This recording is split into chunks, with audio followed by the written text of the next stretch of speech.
Tonight, fighting hair discrimination while promoting self-love. That's the idea behind a growing movement to pass laws protecting natural hair in the workplace. It's a movement that's now reached San Antonio. News 4 San Antonio's Robert Price spoke to the local teens helping to lead the charge here in South Texas.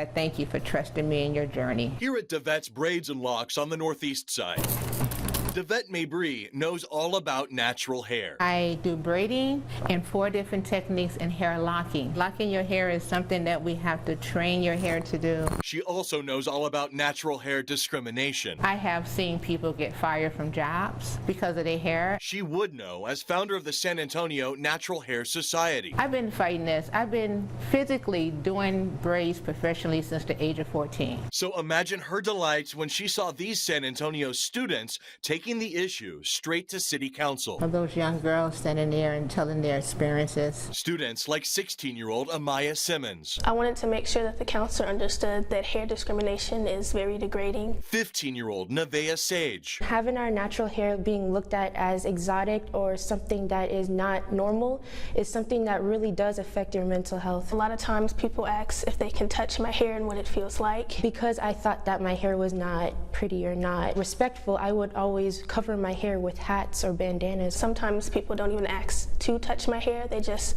reach out and start feeling on it. I've had a lot of conversations with my council colleagues about it. District 2 Councilman Jalen McKee Rodriguez has now filed a formal request to have the council address discrimination against race-based hairstyles. Although issues like this don't affect everyone, they should matter to everyone. A lot of people think, oh, it's not that serious, it's your hair, but our hair is who we are. Brandy Coleman started the local nonprofit, the Lemonade Circle, for girls like Nevaeh and Nevaeh. And we focus on empowering young women of color. Because it's seen as like, oh, I'm not perfect, I'm not up to the standards, so I have to change myself in order to conform with everybody else.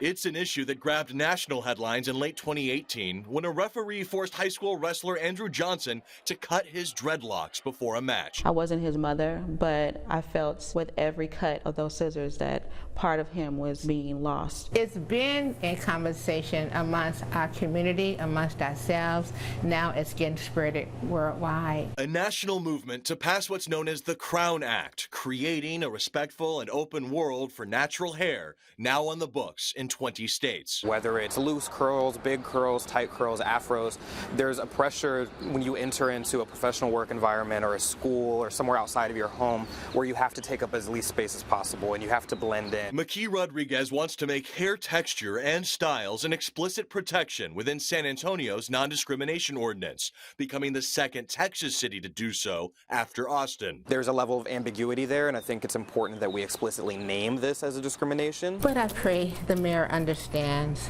and I think he do. The city councilmen, we could see on their faces that they were with what we were saying. I do feel that we're being heard, and I think this is just the beginning. Robert Price, News 4 San Antonio. Next, the girls of the Lemonade Circle plan to take this issue to the Bexar County commissioners as well as local school boards. We have more about the Crown Act on our website. Just look for this story near the top of news4sa.com.